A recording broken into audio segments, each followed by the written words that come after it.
Welcome to Twilight Fables, where the shadows of childhood tales stretch long into the night.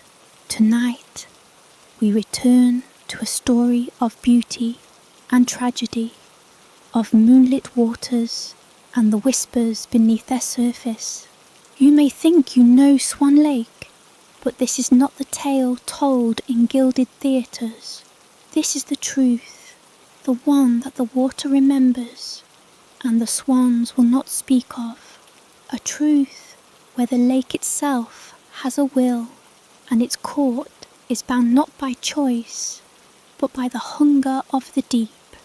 The road that led to the lake was older than the village itself.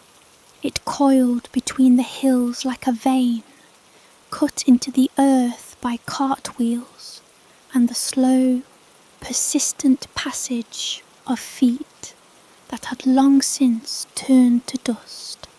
Prince Siegfried had ridden this path many times in his youth, but never alone, and never with the stillness of late summer pressing against his ears. No bird song, no wind, only the sound of his horse's hooves dulling to a muffled thud as the ground changed from packed dirt to loam. The trees here were tall enough to lean together, their branches forming a canopy that caught the last of the daylight. Siegfried slowed his mount, letting the animal's nervous breathing settle. It was said that when the sun began to sink, the lake became different. His tutors had called it superstition, but the older servants, the ones with eyes always fixed on the horizon, spoke more plainly. The lake wakes at dusk. It was not his intention to test the tale. The hunt had ended early after the hounds caught nothing but the scent of marsh. His companions had taken the opposite fork in the road, heading for the mead hall. But Siegfried, restless and unwilling to face another night of courtly chatter, had turned here instead. The trees thinned suddenly, like the parting of a curtain, and the world opened. The lake lay before him, wide, still, black enough to drink the sky. Its surface was glass, reflecting the pale disk of the rising moon so perfectly that Siegfried felt he could fall forward and sink not into water, but into another world entirely. A thin band of reeds swayed along the shore, yet there was no breeze. He dismounted, tethering his horse to a leaning birch. The animal tossed its head and snorted, stamping once in protest. Siegfried's boots sank slightly into the damp earth as he stepped closer to the edge. That was when he saw the first feather. It floated alone, white and luminous in the dim light, drifting slowly toward him. Another followed, and then another, until the air above the water seemed to snow with them, but there was no bird in sight. A ripple broke the lake's perfect surface. Siegfried's hand went to the hilt of his sword, not out of fear, exactly, but from the instinct that something here required readiness. The ripple widened, spiralling outward. Beneath it, just under the surface, something pale moved. She rose without a sound. The water streamed from her like spilled silver, clinging to skin as pale as moonlight. Her hair hung in wet ropes down her back, catching faint glints of gold. She wore no crown, but Siegfried felt a sudden, absurd impulse to bow. The hem of her white gown clung to her legs, transparent where it touched her skin.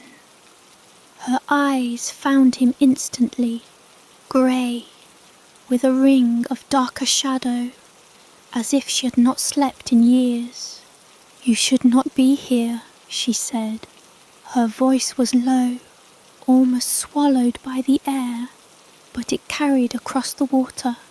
Siegfried realised he had not spoken since she appeared. "I was passing by." Her gaze flickered to his horse, still tossing its head nervously in the shadows. "Few pass by here." The ripples around her stilled again, unnaturally fast, the surface beneath her feet, for she was standing, not swimming, reflected the moon's light so brightly it hurt his eyes. "What is this place?" he asked. "A border," she said, tilting her head as though weighing his worthiness for further explanation. "Between what is yours and what is not." Siegfried's pulse quickened. "And which are you?" Her lips curved, not into a smile, but into the suggestion of one. "I am Odette." The name seemed to shiver in the air between them. Siegfried had the strange impression it was more than a name, as though speaking it had granted him some small key. Before he could answer, the reeds behind him rustled. He turned sharply, hand tightening on his sword hilt. But nothing moved there. When he faced the lake again, Odette was closer. He had not seen her move. Her gown trailed over the water without breaking its surface. Around her ankles, pale shapes shifted. Not fish, not shadows. They seemed to lean toward her, as though the water itself bowed to her passing. "You are not afraid," she observed. "Should I be?" Her eyes softened, but not kindly. Yes, a coldness brushed the back of his neck. Though the night air was warm, he became aware of the faintest sound, a low, slow note, like a cello being drawn out beyond its natural length. It seemed to come from beneath the water. Odette's gaze slid past him, to the horizon where the last of the sun had bled away. The moon now ruled the sky, and its reflection seemed sharper than before, too bright for nature. "They are waking," she murmured. "Who?" Her eyes returned to his. "My court." The reeds stirred again, this time more violently, though the air remained still. Siegfried took a step back, unsure whether from instinct or invitation. From the lake's surface, more ripples spread, and then shapes broke through. They were women, or something close, pale as Odette, clothed in white that clung and trailed in the water, but their faces were blurred, their features shifting as if seen through warped glass. Some had eyes, others only smooth skin where eyes should be. Their hair streamed like weeds in the current, though there was no current to move it. They surrounded Odette at a respectful distance, their heads bowed, the air filled with that low, unbroken note, vibrating against his ribs. Odette turned to them, lifting one hand slightly, and they stilled. "Go," she said softly. "Not yet." They sank back into the black water without a splash, leaving only faint rings on the surface. Siegfried realised he had been holding his breath. "What are they?" "My court," Odette repeated. "The lake keeps what it claims. They serve until they are no longer needed." Her gaze lingered on him for a heartbeat longer than comfort allowed. "You should go, Prince Siegfried." The fact that she knew his name was almost lost in the weight of her tone. Almost. He hesitated, some part of him drawn forward, some other part pulling back. But as he glanced toward his horse, the animal's wild-eyed fear decided the matter for him. When he looked back, Odette was already retreating across the water, her gown trailing like mist, the moon's reflection bending around her.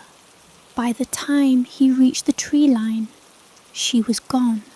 But as he mounted, a single white feather drifted down to land on his saddle.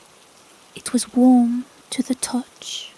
The next evening, the sky was heavy with a low mist that curled over the village like a shroud. Siegfried found himself drawn back to the lake, the feather still tucked inside his coat like a secret weight. The court had been in full celebration the night before, but he had barely heard the music or the laughter. His mind lingered on Odette's gaze, those deep grey eyes that seemed to hold the calm of endless water and the storm beneath it. As he walked the familiar path through the forest, the sounds of the village faded behind him. The birds remained silent, and even the rustle of small creatures seemed to hush. It was as if the world itself was holding its breath. When the lake emerged from the trees, it was no longer just a pool of water. It was a mirror stretched across the earth, black and deep, reflecting not the sky, but an unknown darkness beneath. The moon, pale and swollen, hung just above the horizon, casting silver paths across the ripples. Siegfried's horse had been left at the village stables. Tonight he came on foot, wanting to be closer to the water, to hear whatever song the lake might sing to him. A single feather floated toward him, caught in the slight breeze that whispered along the shore.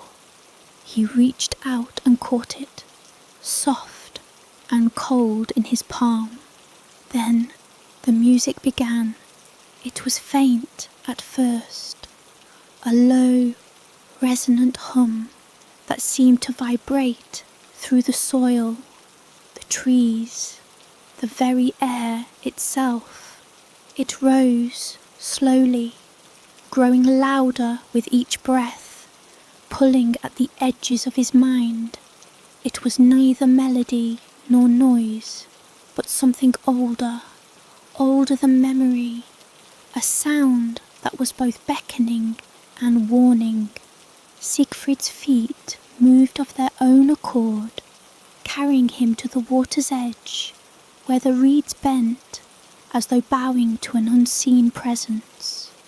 The surface broke gently, and Odette emerged once more. Her hair floated around her face like a halo, and her eyes, dark and endless, met his without hesitation. "You have come again," she said softly. "You hear the lake's call." He nodded, swallowing the lump in his throat. "I did not know it would call me. The lake calls those who listen." She reached out a hand, pale fingers barely brushing the water.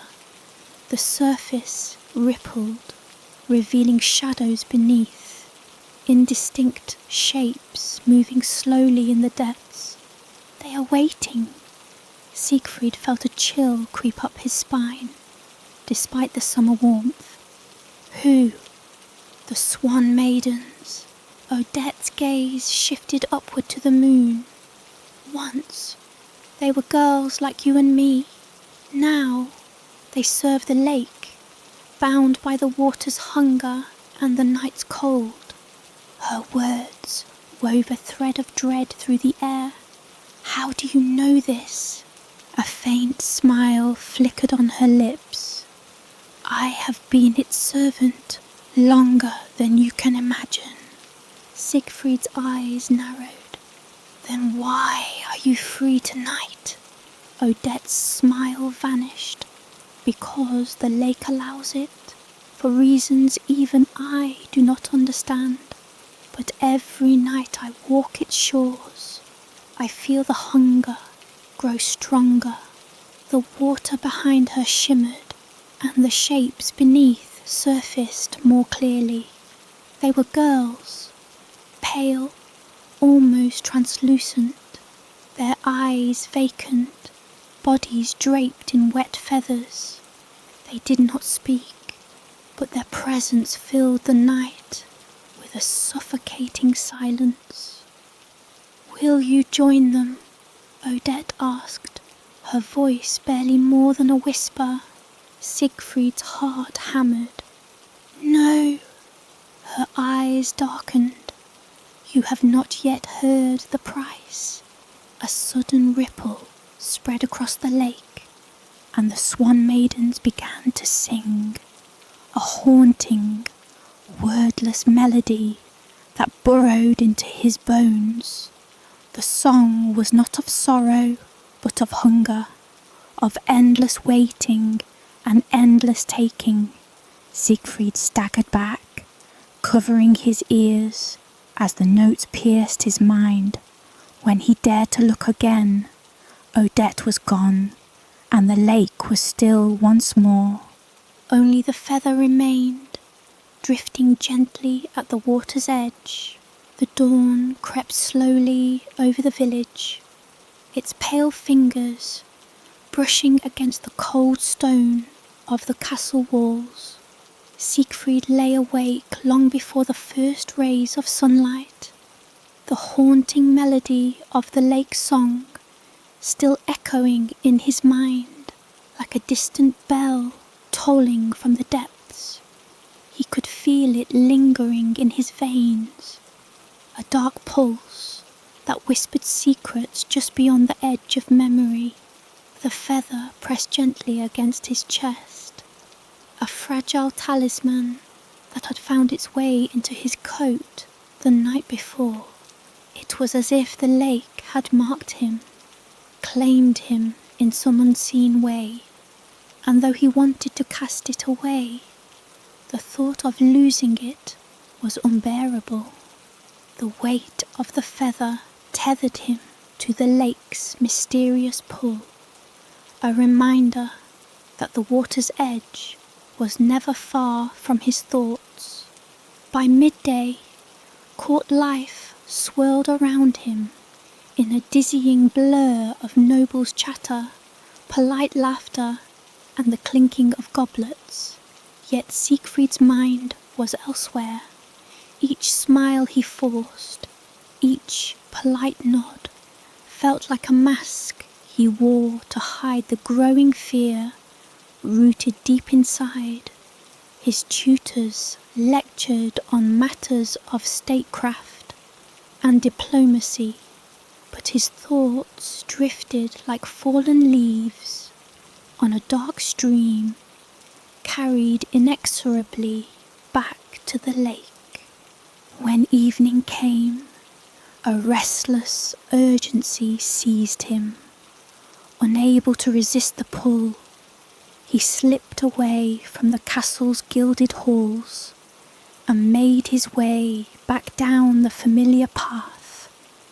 The whispering forest, once again swallowing him in its cool embrace.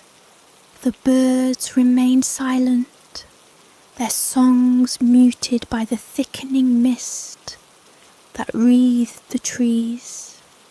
Even the crunch of his boots seemed muffled beneath the thick carpet of moss and fallen leaves. As he neared the lake, the mist curled around him like spectral fingers, wrapping him in a shroud of chill dampness. The air was heavy with the scent of wet earth and something older, an ancient musk that spoke of forgotten things buried beneath the surface. The lake greeted him as it had the night before, dark, glassy, and impossibly still, a black mirror reflecting the swollen moon hanging low in the sky. The reeds bent slightly in the breeze, though the air felt unnervingly still. Siegfried's heart quickened as a single white feather floated toward him, catching the faint light and landing softly in his outstretched palm. Then the music began. A low, resonant hum rose from beneath the water, vibrating through the soil and air, wrapping around Siegfried's senses like a cold, unseen hand. It was not a melody he recognized, but an ancient sound that spoke in a language older than words. The song was neither wholly beautiful nor entirely sinister, but something terrifyingly in between, a lullaby for the lost, a summons for the damned. Siegfried felt compelled forward, his feet moving of their own accord to the water's edge. The reeds whispered around him, bending as if bowing to an unseen presence. Then she emerged. Odette rose from the water as if born of moonlight itself. Her hair clung to her pale skin in wet ropes, glimmering faintly gold beneath the moon's glow. Her eyes met his, vast pools of storm grey, shadowed with sorrow and something darker, something that hinted at centuries of suffering. "You have come again," she said, her voice a soft ripple upon the still air. "I could not stay away," Siegfried admitted, his voice barely more than a breath. "The lake calls those who listen," she said, "but its call is a burden as much as it is a gift." Her words sent a shiver down his spine. He noticed then the subtle movement beneath the surface, the faint, ghostly shapes gliding just beneath the water's skin. They were swan maidens, servants of the lake, bound by chains unseen, but no less real. "They serve the lake's hunger," Odette whispered. "Each full moon, one is taken, replaced by another. The cycle never ends." Siegfried's breath hitched. "What happens to those taken?" Odette's eyes darkened. "They become part of the lake. Their bodies melt into water, their souls woven into the song you hear. They are no longer human, but something else, a piece of the court that rules beneath the waves." The surface rippled suddenly, and the ghostly figures broke the water's surface. They surrounded Odette in a silent circle, their faces pale and blurred, their eyes vacant. Their movements were slow and ethereal, as if the water itself pulled at them. "You do not belong here," Odette said, her voice trembling slightly. "But the lake remembers you, Siegfried. It remembers before you were born." A cold weight settled in Siegfried's chest. "What do you mean?" "The lake is old, older than kingdoms, older than kings. It holds memories of those it has claimed and those who were once part of it. It stirs when it senses one like you." Siegfried searched her eyes for answers, but found only sorrow and warning. "What must I do?" he asked. "You must choose," Odette replied, "to join the court willingly or be claimed by force." A sudden ripple shattered the water's surface as the maidens began to sing, a haunting, wordless melody that burrowed into Siegfried's soul. It was a song of hunger, of endless waiting, and inevitable sacrifice. Siegfried staggered back, clutching his head as the song twisted his thoughts. When he dared to look again, Odette was gone, the lake's surface once more smooth and unbroken. The feather drifted at the water's edge, soft and cold in the moonlight. For a long moment, Siegfried stood frozen, the song echoing in his mind. He knew the lake was no longer just a place of beauty and reflection. It was a living prison, a court of shadows from which there was no escape. The days after his second visit to the lake unfolded like a slow, persistent shadow, stretching across Siegfried's mind and body. In the daylight, he tried to bury the memories beneath the endless duties of the court, the elaborate rituals, the careful conversations, the measured smiles. But always beneath it all, the lake's presence gnawed at him like a restless hunger.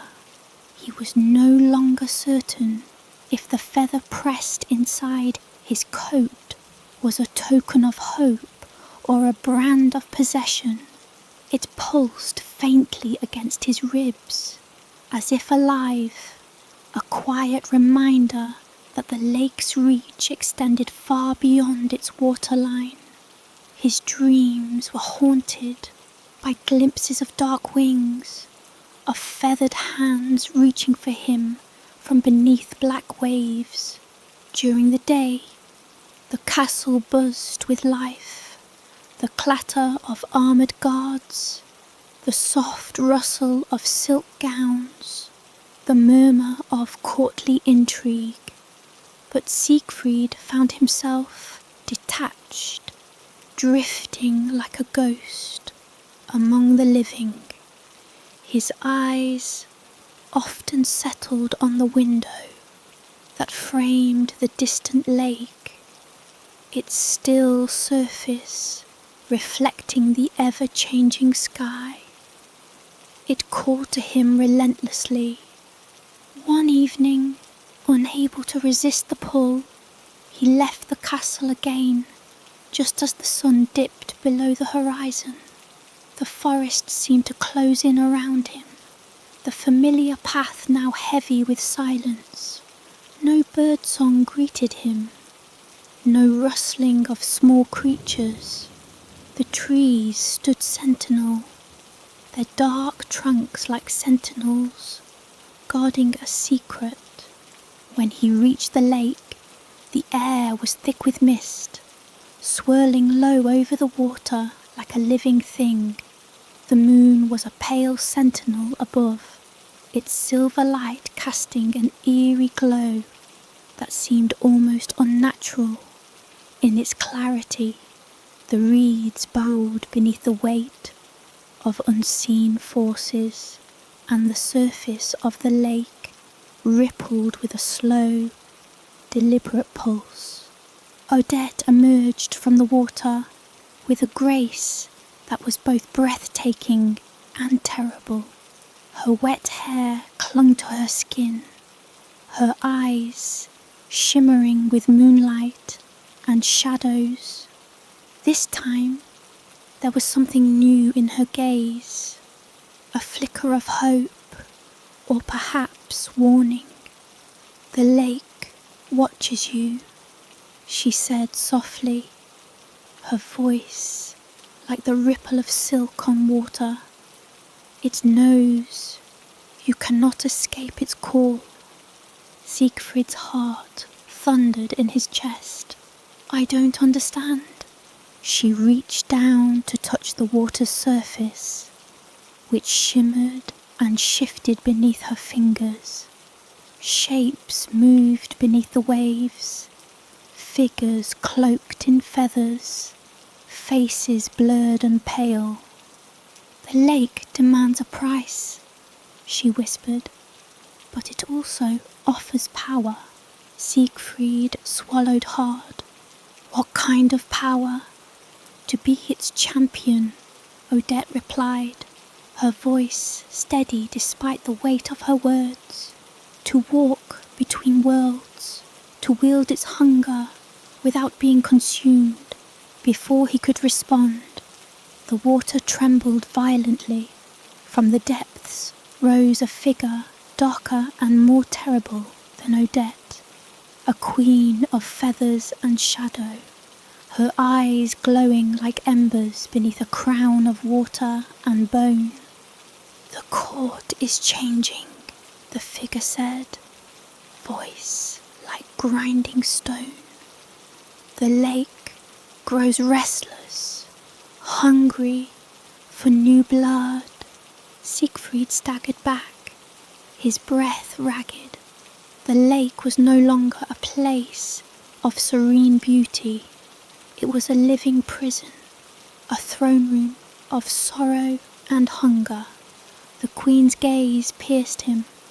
"You are the key. The lake remembers you from before your birth." A cold weight settled in Siegfried's chest. The lake was not merely calling him, it was claiming him.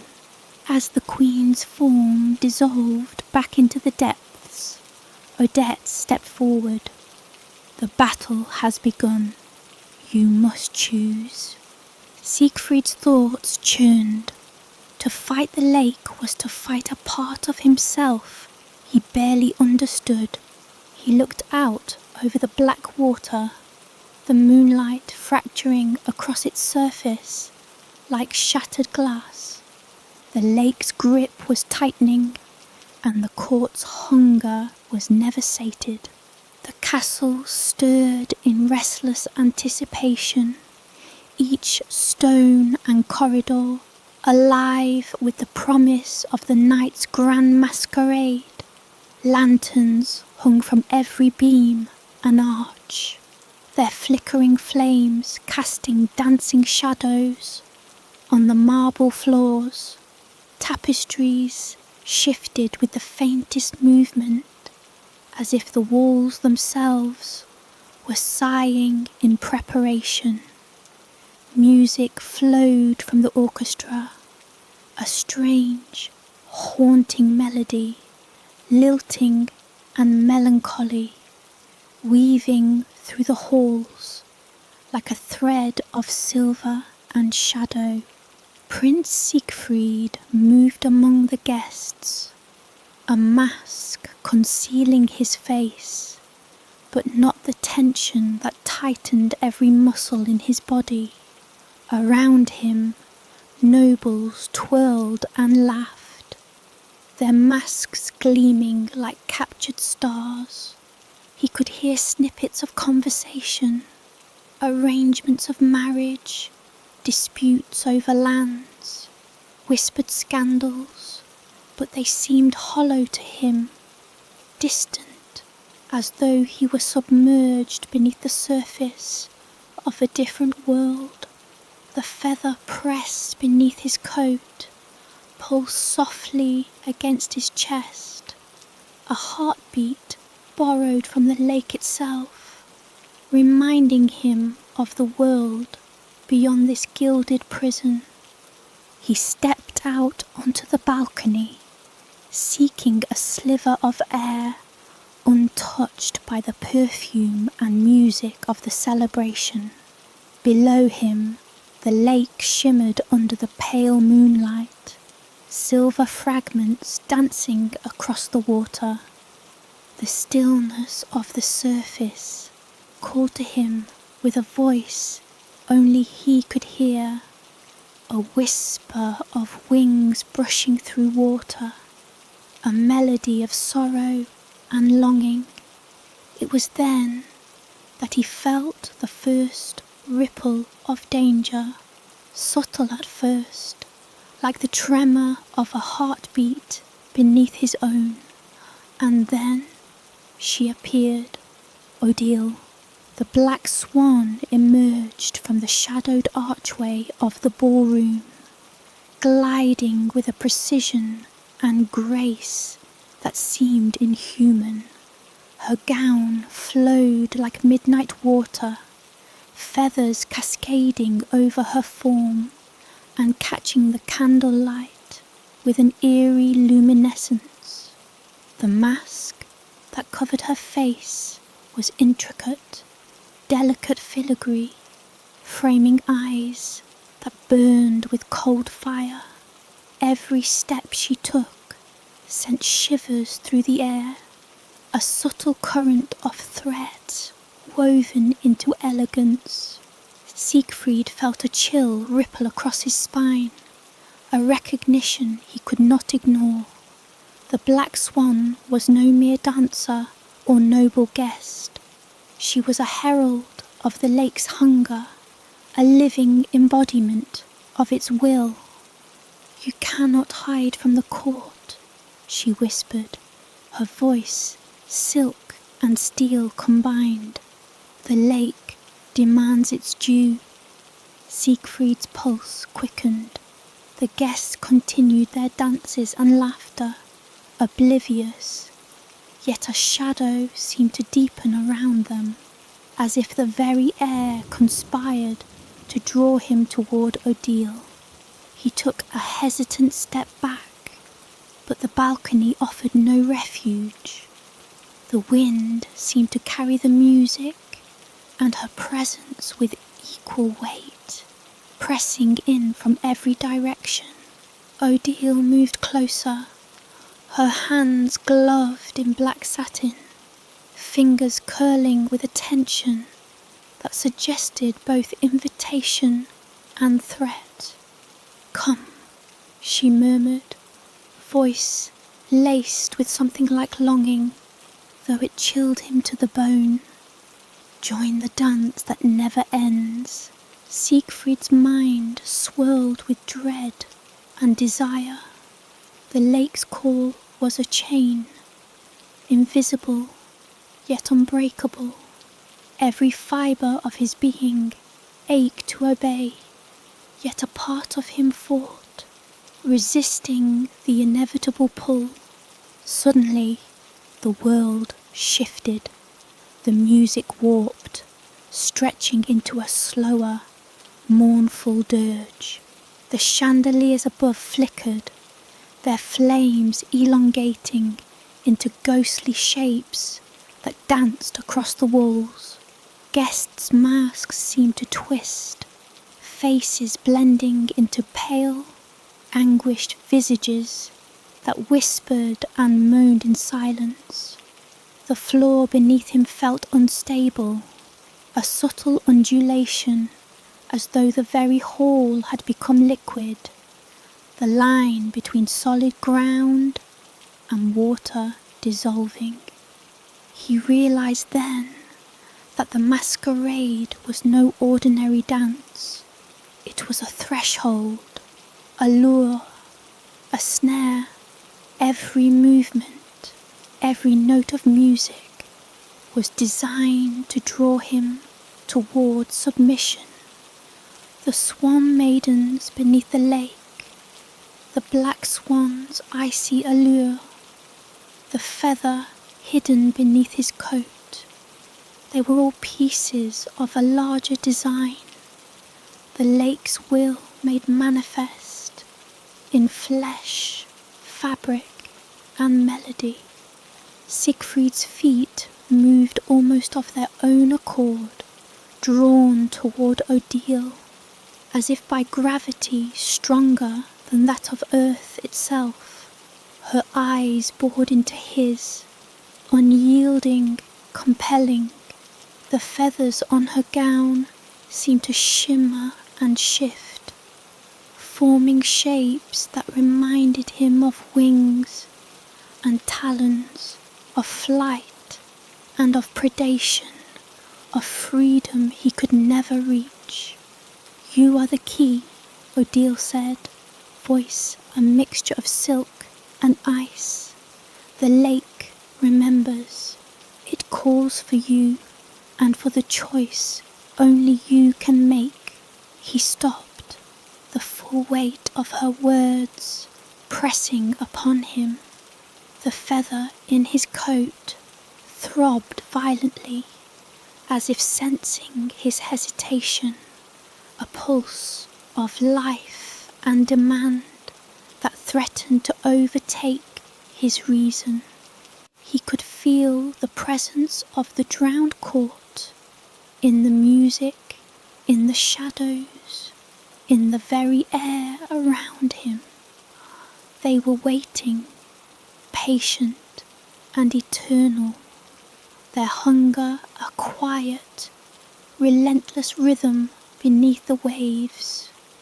Siegfried's mind reeled, every instinct screamed to flee, to resist, but the pull of the lake, the promise of power, of knowledge, of destiny, was intoxicating.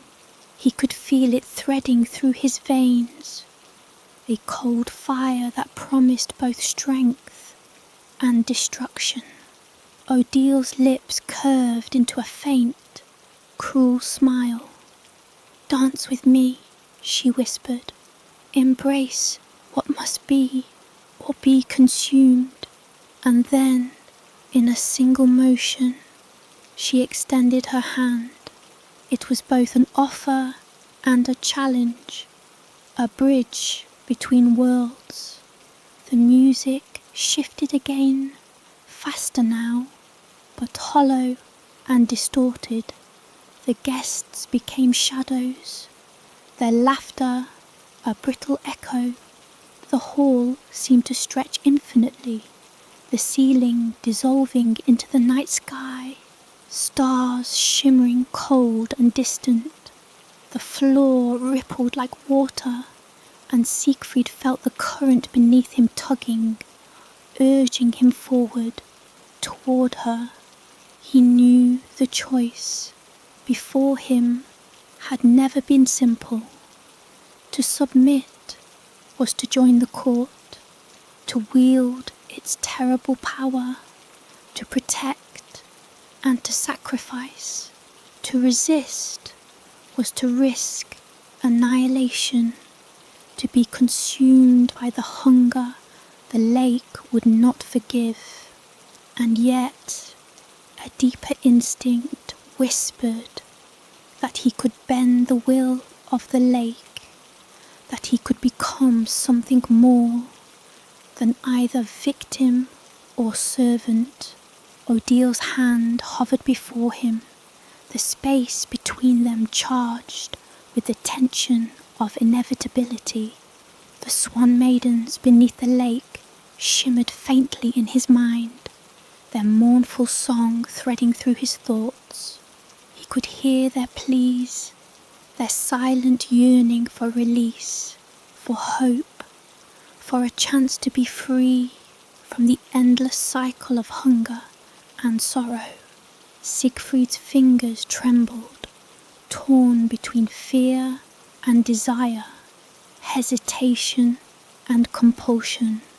The feather beneath his coat flared with life, a pulse like a heartbeat against his chest, reminding him of the call he could not ignore. He stepped forward, his hand reaching toward Odile, and in that instant, The hall seemed to collapse around him. Shadows and light twisted together, the walls dissolving into water, the ceiling melting into sky. The guests became spectres, the music a lament, and the floor a vast, undulating lake. He realised then that the masquerade had never been a dance of mortals. It was a trial, a bridge between the court and the living, a test of will, of destiny, and of the heart. And he, Prince Siegfried, was at its centre, the pivot upon which all things turned. The feather pulsed again, louder now, sinking with the rhythm of the drowned court beneath the waves. Odile's eyes glowed with unearthly fire, and he understood. This was the moment of choice, the threshold from which there would be no return. He could feel the lake calling him, its hunger a tangible weight pressing against his soul, urging him to succumb, to accept, to step fully into the court's embrace. But he also felt Odette's presence, distant yet unwavering, a fragile thread of hope and love guiding him through the storm of despair. Siegfried drew a breath that seemed to contain the weight of the world, his eyes fixed on Odile's extended hand. This was the moment when everything would be decided, when the prince, the lake, and the drowned court would collide, and the shape of his fate would be carved in shadow and water. With a final, trembling motion, he reached forward, feeling the current of destiny pull him inexorably toward the unknown. The masquerade was no longer a dance. It was the moment of reckoning, and Prince Siegfried would step into it, whether he willed it or not. The moon hung low over the lake, a pale lantern reflected in the water's glassy surface. Its light stretched across the castle's walls, touching each turret and stone with a ghostly silver sheen. Prince Siegfried stood alone at the water's edge, the feather hidden beneath his coat, beating faintly against his chest, pulsing in time with the lake's silent song. He had walked the halls of the masquerade, seen Odile, and felt the inexorable pull of the court. Yet now, alone in the cold night, the enormity of choice weighed down upon him with crushing clarity. He shivered as a wind swept across the surface of the lake, carrying with it the faint, haunting scent of wet feathers and moonlight. Somewhere beneath the dark water, the swan maidens stirred, their lament barely audible, threading through the night like silk. He could almost see their eyes, wide and pleading, reflecting his own fear. They had been trapped in this liminal space for centuries, caught between life and the drowned court, their voices an eternal echo he could not ignore. Siegfried's mind raced. The choice before him was impossible in its simplicity: to join the court and wield the terrible power offered, or to refuse and risk being consumed by the lake's hunger without hope or mercy. He had glimpsed the future in Odile's eyes, felt it coil around him in the masquerade hall, and now the weight of what was to come pressed like the cold depths of the water itself.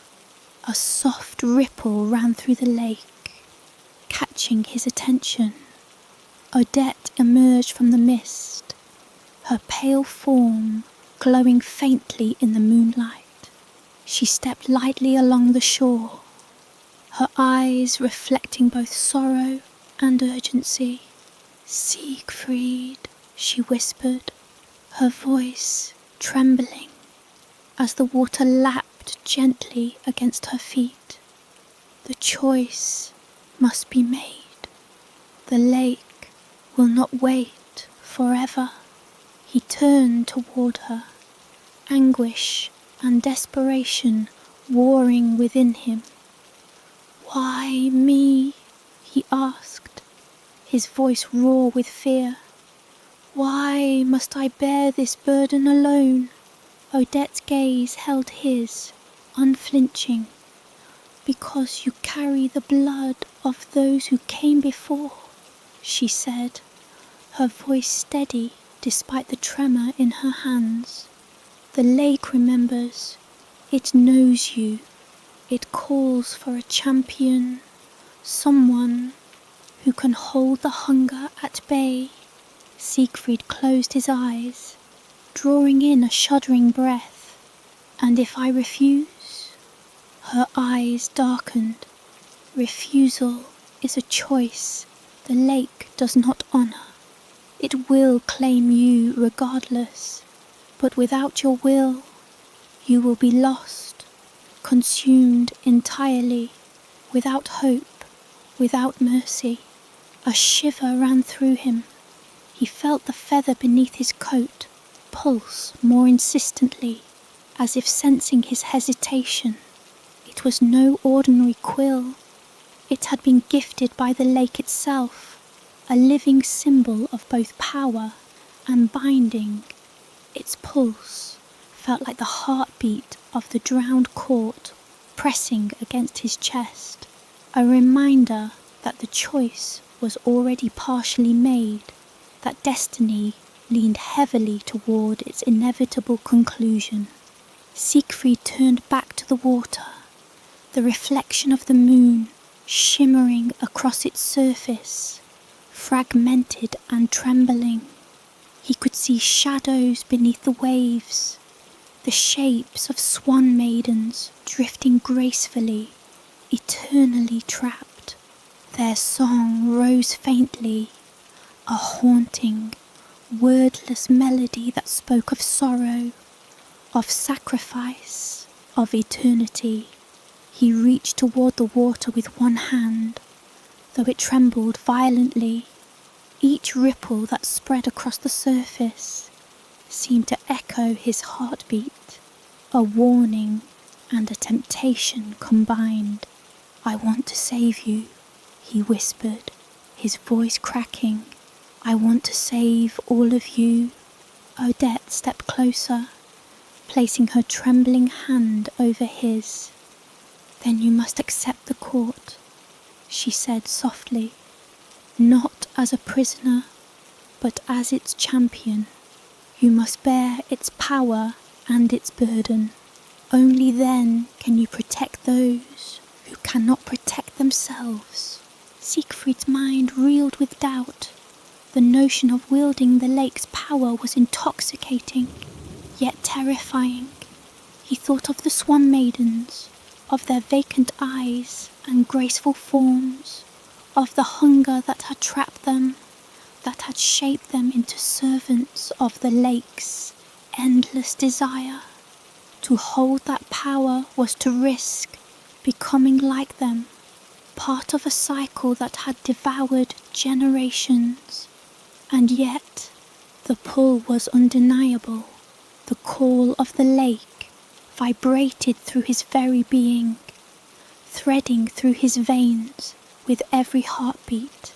It was a seductive force, whispering promises of strength, of clarity, of a way to protect and to bind the chaos. He could almost hear it breathing alongside him, a living entity, patient and relentless. "You must decide," Odette said, her voice firmer now, though sorrow lingered in her gaze. "The night wanes. Soon the choice will be forced upon you, and if you hesitate, the lake will decide for you." Siegfried sank to his knees by the water's edge, the chill seeping through him, mixing with the heat of his fear. He placed a hand on the feather beneath his coat, feeling its pulse against his palm. It was alive. It was demanding. It was telling him that there was no turning back. Memories flooded him. The masquerade, Odile's piercing gaze, the whispers of the drowned court, the pale, pleading faces beneath the waves. He thought of the endless nights of music, of shadows, of the slow, creeping hunger that had ensnared the Swan maidens. He felt their sorrow as if it were his own, a crushing weight pressing into his soul. And then he thought of Odette, her hand steady in his, her gaze unwavering despite centuries of suffering. She was hope in the midst of despair, a fragile light against the dark tide. She embodied everything he wished to protect, everything he feared losing. His heart pounded in his chest, each beat a battle between fear and resolve, between instinct and destiny.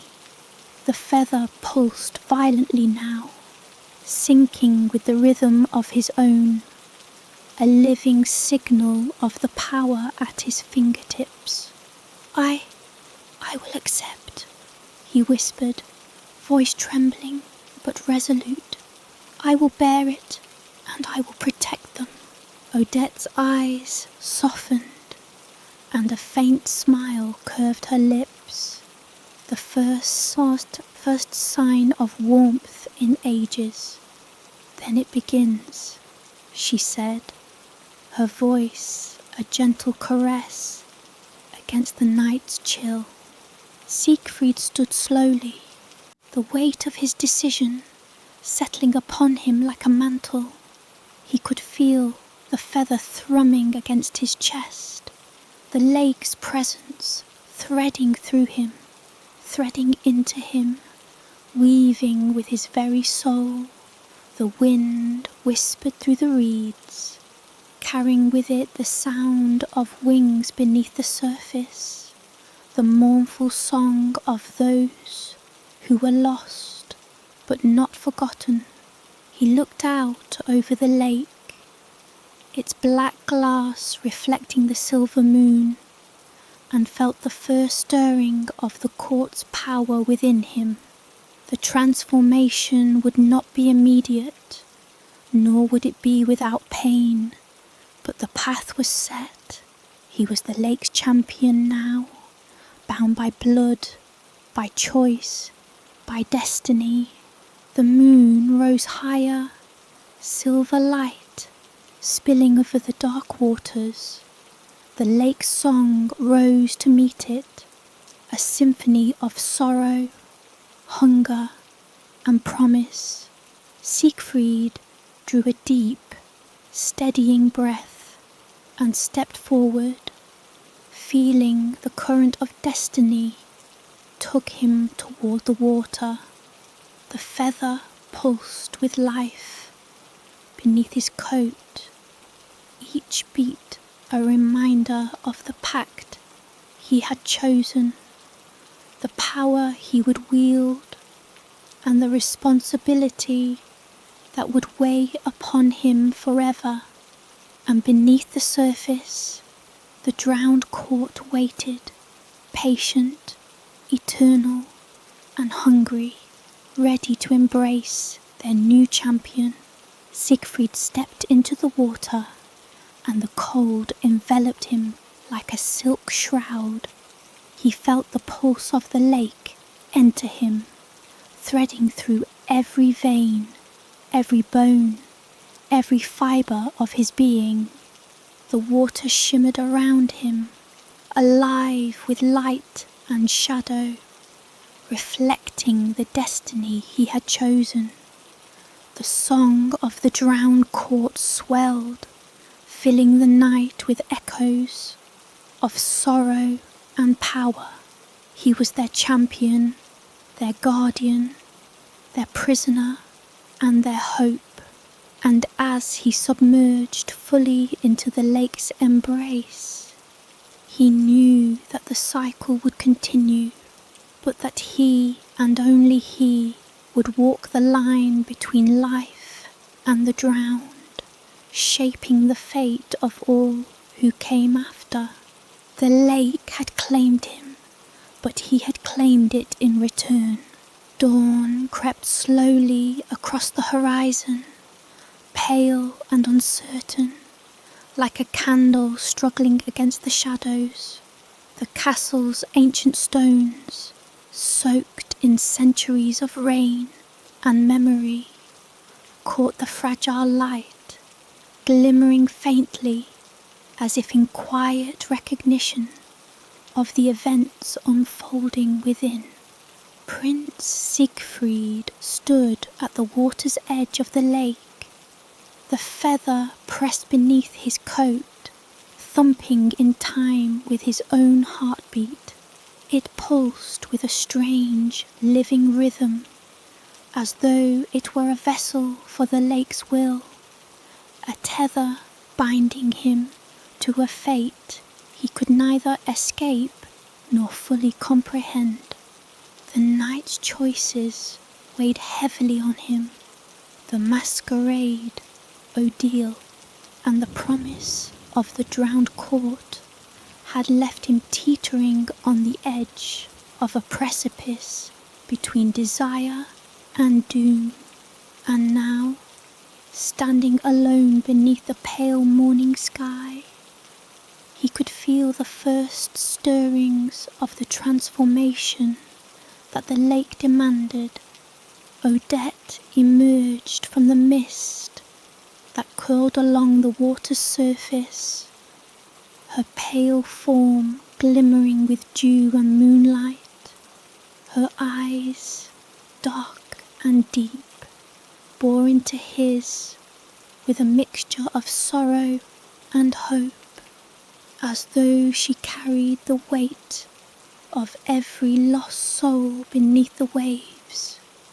"It begins," she whispered, her voice trembling yet firm.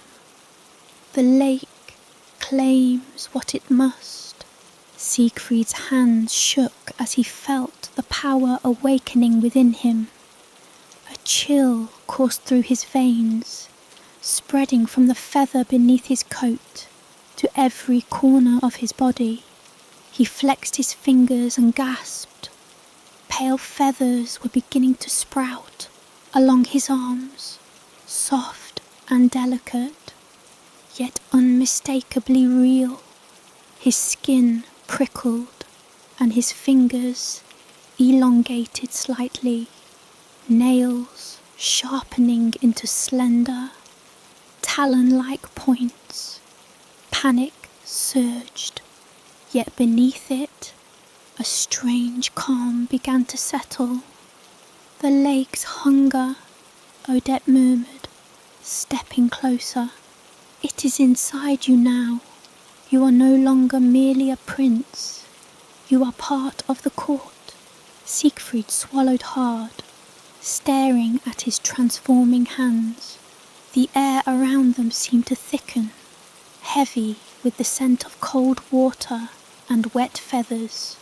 The distant sound of wings beating beneath the surface of the lake rose like a mournful chorus, a dirge threading through the morning air.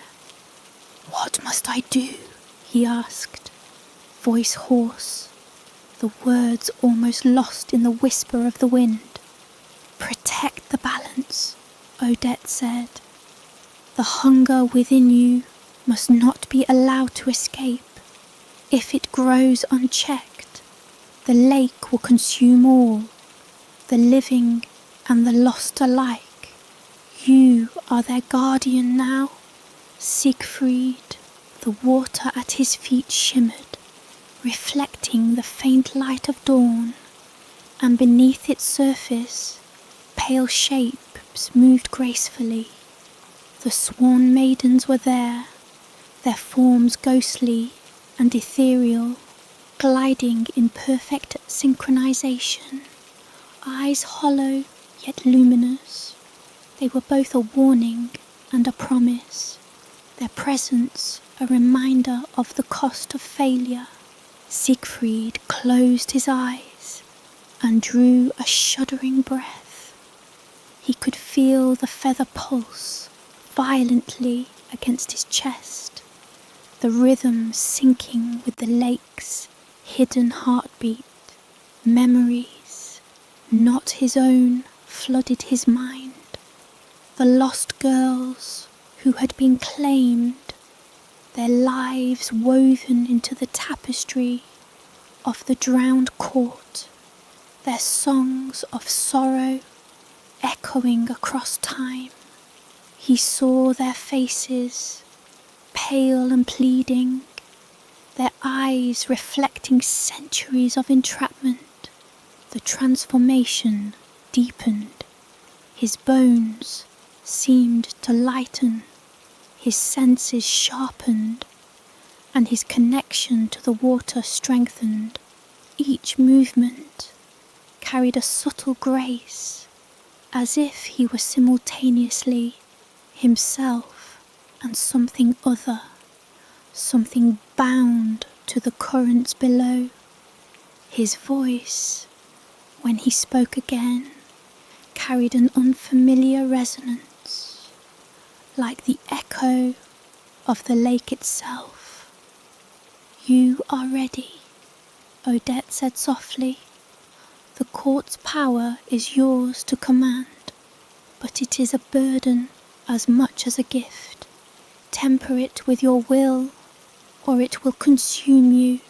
Siegfried opened his eyes, staring out across the surface of the lake.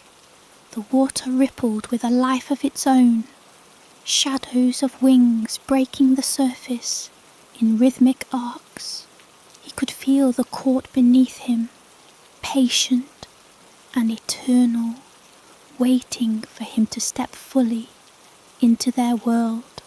The song of the drowned court rose within him, threads of melody intertwining with his very soul. It was both terrifying and exhilarating, a symphony of sorrow and power that promised both protection and destruction. He moved forward, stepping into the shallow water. It lapped gently against his legs, cold yet comforting, wrapping around him like a cloak. He could feel the currents weaving around his limbs, threading into him, claiming him as one of their own. The feathers on his arms shimmered faintly, delicate and fragile, yet their presence was undeniable, a sign that the lake had begun its work. Odette's hand brushed against his, light and ethereal, grounding him against the flood of sensation. "You are their champion now," she whispered. "You must hold the hunger at bay. You must walk between two worlds, the living and the drowned. Fail, and all will be lost." The wind rose, carrying with it the mournful cries of the swan maidens beneath the surface, a chorus that resonated through his bones. He could see the shimmer of their pale forms in the water, hear their silent song weaving through the morning light. The lake was alive, breathing through him, around him, within him. Siegfried's chest tightened as he drew another shuddering breath. He could feel the full weight of his destiny pressing down upon him, yet beneath it a strange calm persisted. The feather beneath his coat pulsed once more, as if acknowledging his acceptance, binding him irrevocably to the court's will. Hours passed in the silent communion between the prince and the lake. His body continued to shift subtly, feathers spreading, muscles adapting, senses sharpening. He flexed his new wings, feeling the strange, elegant strength that came with them. It was not merely a physical change. It was the weaving of his soul into the eternal tapestry of the drowned court. By the time the sun crested fully above the horizon, silver light spilling across the castle and lake, Siegfried was no longer merely a man. He was something else, something beyond mortal understanding, part guardian, part servant, part echo of the centuries of sorrow and power that had preceded him. Odette watched him silently, a mixture of sorrow and pride in her gaze. "It is complete," she said. "You are bound to us now, Siegfried. The court song will guide you, but never forget, the hunger is patient. It is eternal, and it will test you every day of your life." Siegfried nodded, the weight of her words sinking deep into him. The feather beneath his coat continued to pulse, syncing with the rhythm of the lake, a constant reminder of his new reality. The swan maidens beneath the surface circled gracefully, their song rising in a haunting symphony that filled the air and reverberated through his bones. He stepped fully into the water now, feeling its cold embrace press against him, weaving into him. He was the court's champion, protector, and prisoner all at once. The water shimmered with unseen currents, carrying with it the promise of power and the shadow of loss. He could feel the lake's presence in every breath, every heartbeat, every pulse of the feather against his chest. And as he sank deeper into the water, Odette's pale hand brushing his one last time, he understood the full weight of the transformation. He was no longer just Siegfried, prince of a castle above the waves. He was part of the drowned court, bound to it for eternity, a guardian of the balance between life and the endless hunger beneath the surface.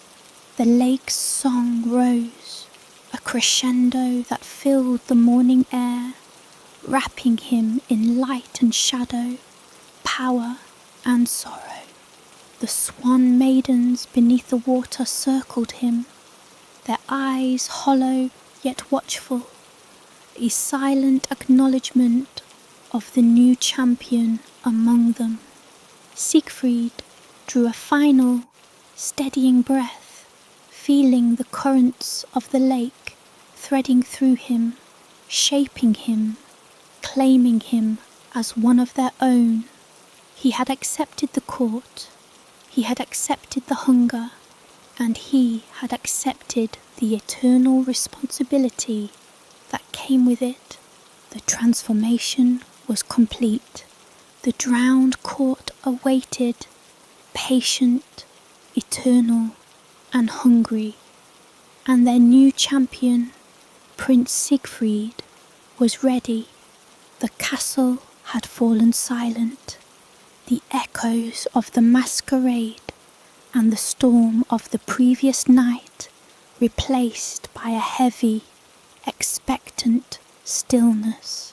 Twilight stretched across the sky, thick with clouds that reflected the fading light of the sun in muted shades of rose and grey. The stones of the castle walls seemed to hold their breath, as if aware that a momentous transformation was reaching its conclusion.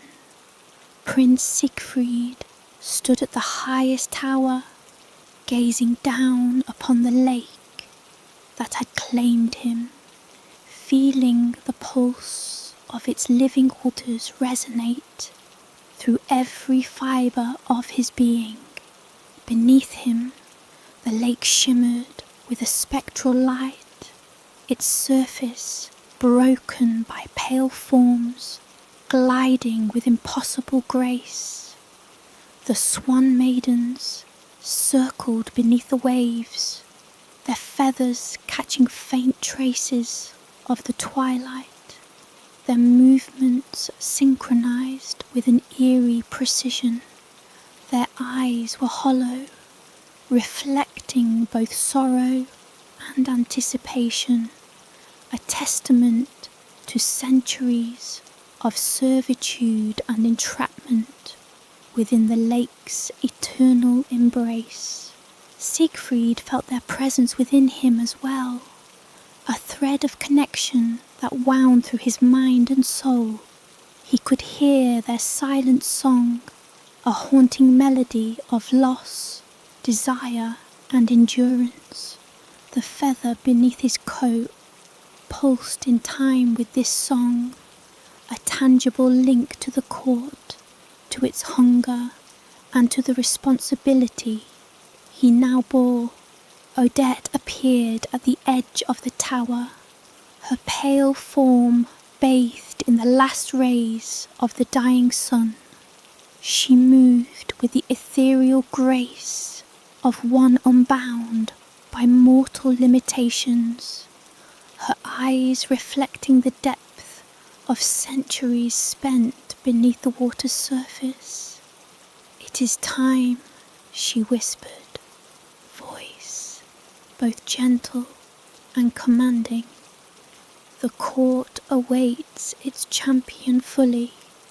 You must embrace what you have become, Siegfried, or the lake will take all that remains of your will." He nodded, feeling the weight of her words settle over him.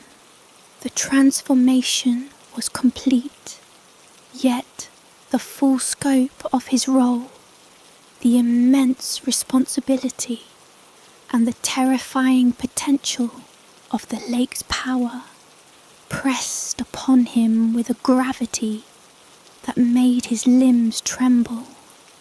He took a deep, steadying breath and stepped toward the edge, feeling the water calling him, tugging him with irresistible force. As he descended the stone steps to the shore, the air thickened, shimmering with a strange, otherworldly energy. Every heartbeat reverberated through his body, echoing the pulse of the feather and the hidden currents beneath the lake. The water lapped at his feet, cold and demanding, sending shivers through him that were both frightening and exhilarating. The lake had claimed him fully now, not merely as a servant, but as a guardian, a champion, and a participant in an ancient cycle that had endured for centuries. The swan maidens rose beneath the surface, forming a living spiral of pale feathers and luminescent eyes. They circled him slowly, their song rising in a haunting symphony that filled the air, threading through the trees, the castle walls, and the very stones of the shore. Their lament was both mournful and reverent, acknowledging his arrival, his acceptance, and the role he would play in maintaining the delicate balance of the drowned court. Siegfried extended a hand, and the water responded, rising in gentle waves that curled around him like a protective embrace. The lake's power flowed into him, threading through every vein, every sinew, every pulse of his body. He could feel the current shaping him, teaching him, binding him irrevocably to the ancient song of the drowned court. The swan maidens touched his skin with spectral grace, and he felt their sorrow, their longing, their centuries of endurance, as if it were his own. Odette stepped closer, her hand brushing against his arm, guiding him forward. "You are no longer merely a prince," she said softly, her voice carrying the weight of ages. "You are part of the court, and the court is part of you. Remember this, the hunger is patient, eternal, and relentless. You must wield it with care, or it will consume everything you hold dear." Siegfried nodded, the words sinking deep into his consciousness. He could feel the duality of his existence, part mortal, part guardian of the drowned court, and the immense responsibility that came with it. He drew another steadying breath and stepped fully into the lake, feeling the cold water envelop him, a silk-like shroud that carried both comfort and the chill of inevitability. Beneath the surface, the currents wrapped around him, threading into him, claiming him as one of their own. He could see the swan maidens in full now, their forms luminous and delicate, rising and falling in an endless dance that mirrored the tides of the lake itself. Their song rose in intensity, a symphony of sorrow and power that resonated through his very soul, echoing in his chest. With the beat of the feather beneath his coat, Siegfried felt the transformation finalize, every fibre of his being aligning with the rhythm of the lake.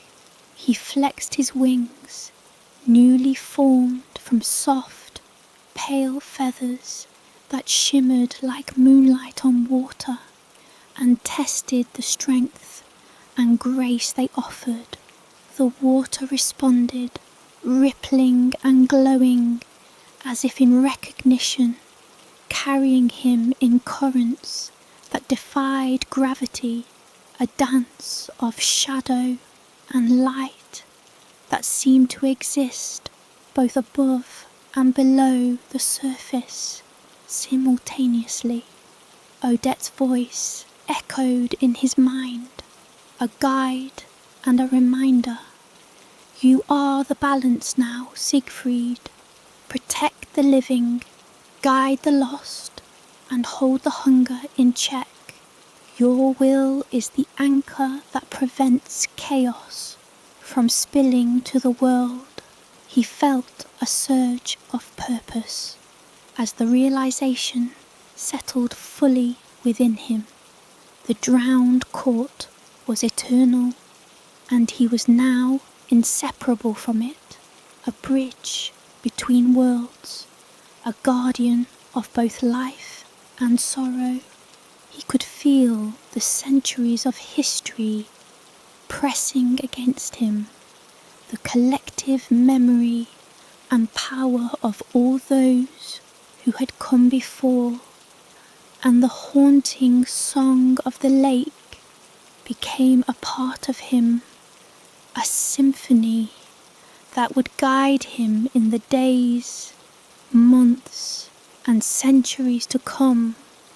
The water around him shimmered with spectral light, reflecting the transformation that had overtaken him. Siegfried rose from the lake, his wings spreading wide, catching the last light of dusk and transforming it into a halo of pale luminescence. The swan maidens circled him, their forms coalescing into a perfect spiral, a living testament to the eternal rhythm of the drowned court. And then, as the last traces of sunlight vanished beneath the horizon, Siegfried understood the full scope of what he had become. He was no longer merely a prince, a mortal ruler of stone and land. He was the champion, the guardian, the bridge between the living and the drowned, bound by choice, by destiny, and by the unyielding hunger of the lake. He spread his wings fully and let the water carry him, rising above the lake, gliding in arcs that reflected the grace and sorrow of the swan maidens beneath. The lake's song swelled, filling the night with its haunting melody, a testament to endurance, sacrifice, and eternal vigilance. Siegfried was the court now. The court was him, and together they would endure, patient, eternal, and hungry, awaiting the next soul drawn to the water's surface, the next guardian to continue the cycle. The drowned court had claimed its champion, and in return he had claimed it, a bond forged in choice, in sorrow, and in the unyielding rhythm of the lake. The night stretched on, endless and eternal, as Siegfried, the prince, the guardian, and the transformed champion took flight above the shimmering waters, a sentinel between worlds, bound forever to the drowned court.